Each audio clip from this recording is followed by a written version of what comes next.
Welcome to Co-Work Radio here on KZSB 1290 AM. I'm Catherine Raymock. And I'm Jane Walker-Wood. And we're a show all about the modern entrepreneur. Each week we interview two company founders who want to thank our sponsors, Impact Hub and Montecito Bank and Trust. Drew Cuddy is here with us today. Drew is a certified wine instructor and owner of the very popular wine bar and restaurant Satellite. And also Lori Volk. We're excited about that. She is the founder of Lori's Original Lemonade. She's also going to be here later in the show.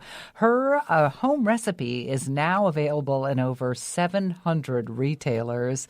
First, though, we're going to take a look at some business news, and we're mostly focusing on what is going on here locally, of course, with our fire and then the horrible debris flow in Montecito. Jane and I were part of the Bucket Brigade this last weekend, and Abe Powell is the founder of that. So a couple of things about that. They are so organized. If you want to get out and help out, I know they're going to be out next weekend. I was amazed at how organized they were. Yes, they were. El Capitan. Hundreds of volunteers came out, and we were assigned to a home that had actually pretty much been red tagged, but went through mud. It is tedious work, so be prepared for that.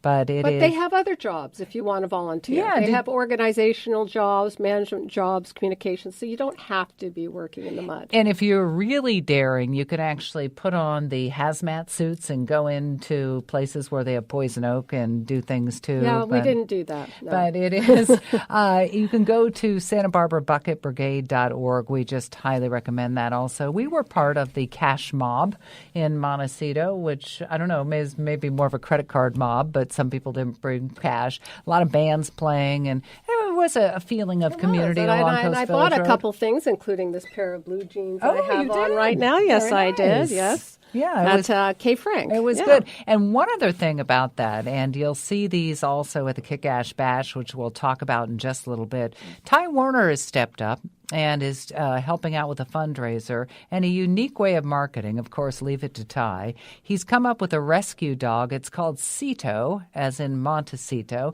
And little Cito, if you looked at the little tag on him, talks about helping people in times of need.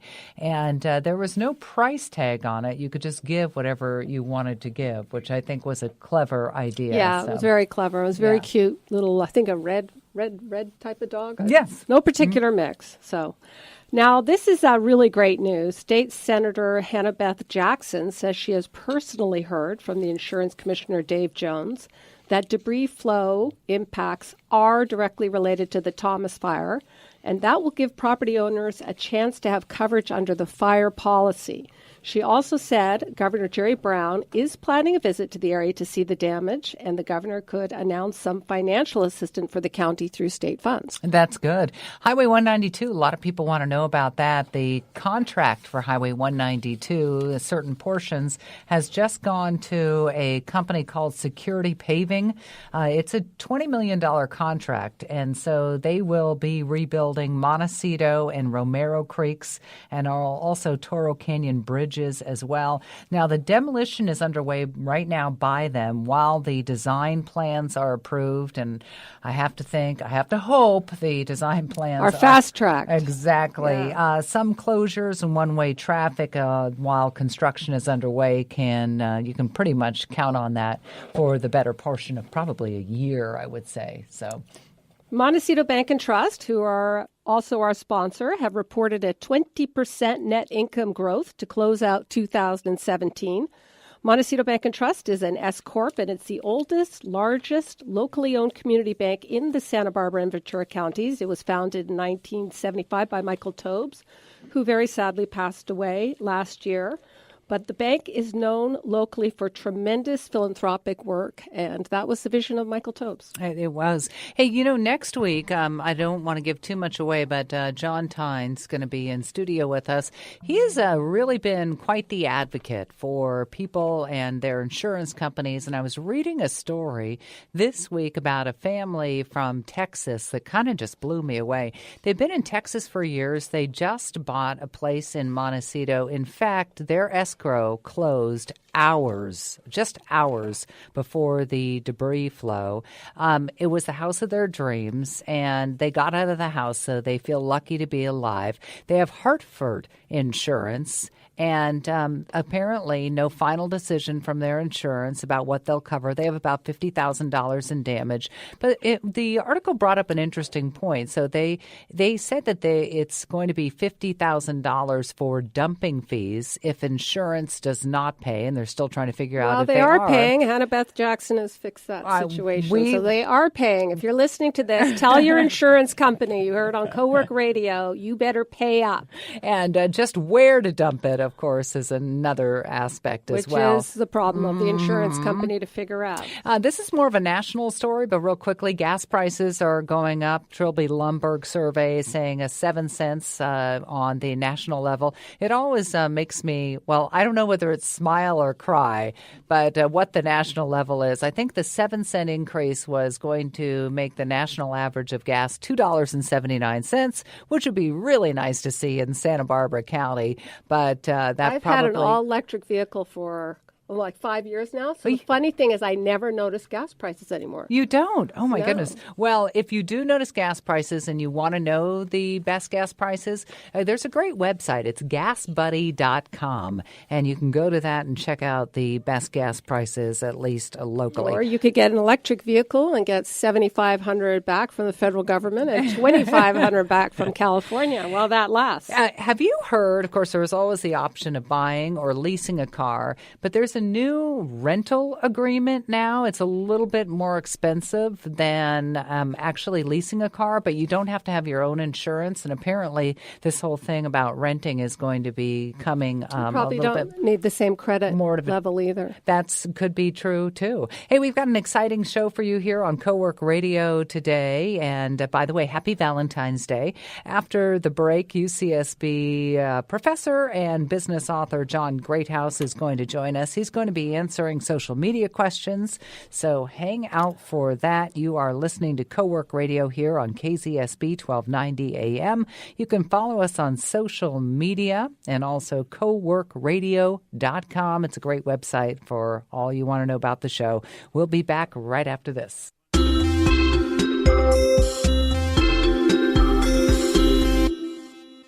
Do you have a special event coming up? Go to Zoto's for all your party needs. At Zoto's, they offer packages for birthday parties, corporate and team building events, accompanied, of course, with a light show, DJ, delicious food, bowling, and full bar. Call 967-0128, where the staff will help you plan and execute an exciting event, all within your budget.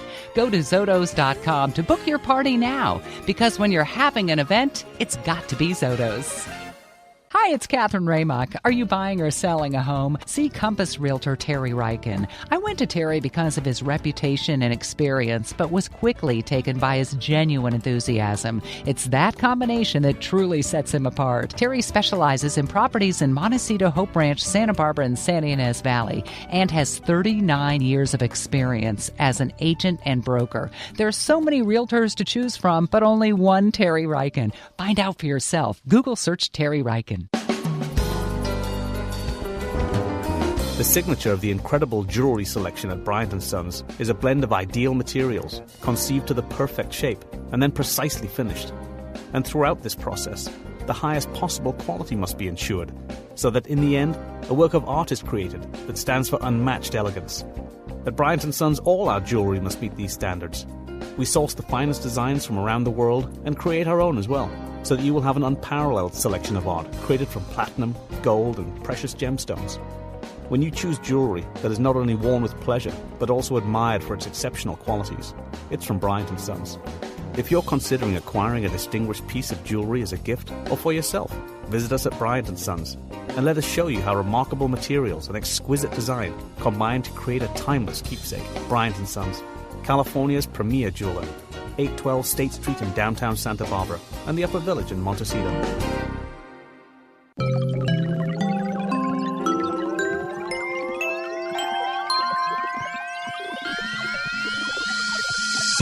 Welcome back to Coworker Radio. I'm Catherine Raymock. And I'm Jane Walker-Wood. And we are here with UCSB professor and business author and so much more, one of our favorite guests and parts of our show. You can email your questions if you'd like to John Greathouse at askjohn@coworkradio.com, or you can also go to our website at coworkradio.com and find it as well. Also, you can listen to John on our website, iTunes, iHeart, YouTube as well. Always good to see you, John. How you doing? I'm doing great. How about you, Jane? I'm doing good. I've got a question here from Jen, and she read your blog and watched your interview that you did with Robbie Bach, who founded Xbox, and she wanted to clarify, why is Robbie considered an intrapreneur versus an entrepreneur? Right. Yeah, those are confusing terms, and I appreciate you referencing the UCTV interview that is now on iTunes. So if anybody wants to go look at some of the old, that's actually where most people are accessing it, is at iTunes. UC Television. Innovator Stories is what it's called. Yeah, Robbie was a fun interview to conduct because he's one of those rare people that has entrepreneurial tendencies, absolutely, in his soul, but he also has an entrepreneurial abilities. And what I mean by that is many of the same characteristics that have that burning passion to not give up that an entrepreneur has to have. Oftentimes, we don't do well in larger organizations because we just don't want to take the time. We don't have the patience to explain ourselves. And we're typically thinking 3 and 4 steps ahead. And for us to have to go back internally, and it's just very frustrating.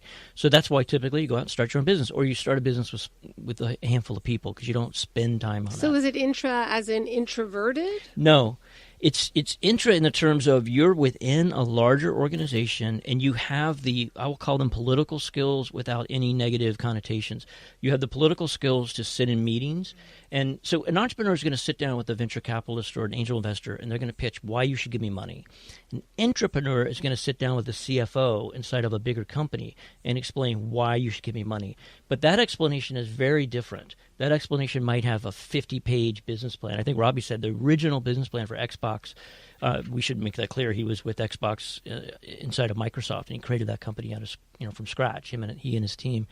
I think his original business plan was over 200 pages. That's not the kind of discipline the typical entrepreneur is going to express. And so in the end, Microsoft owned Xbox 100%. Rather than him going out and starting Right. it. And obviously it made good financial sense for him too, I'm sure. That's another characteristic Yeah. that's I'm glad you raised that distinction, because I think an entrepreneur is frustrated they're not capturing more of that wealth creation.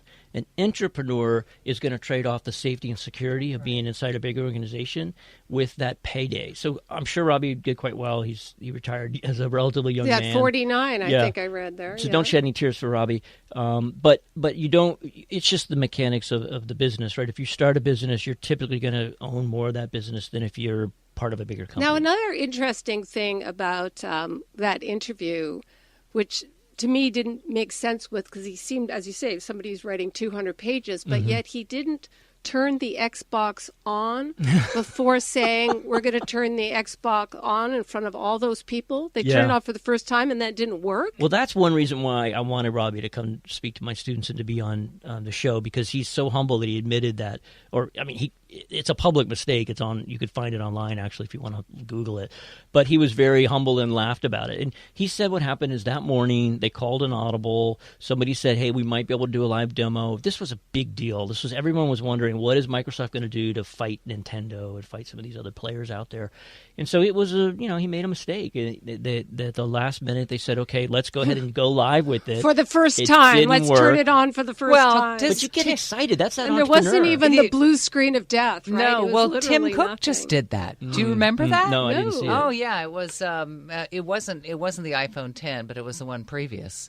And yes, it was, because it was facial recognition, and right. it didn't recognize his face. Oh my gosh! Oh, I give people a pass on that, because I think that shows a humanity, and it shows they just are so excited about it in that moment. They want to share it with everyone. So I kind of, that's just my personality. I kind of gave it to him. The press didn't give it to them. The press skewered them and made them, look But it foolish, worked out but- for them in the end. Oh, Like yeah, you said, for you sure. don't feel sorry It's for one them. demo. I like that term entrepreneur. I think that actually, when I'm thinking about my own self, because I have a lot of businesses, but I kind of need to be in that cocoon of other people and the structure of that. So that's very interesting. I think you mentioned in an interview a couple of months ago something about companies, and we were talking about how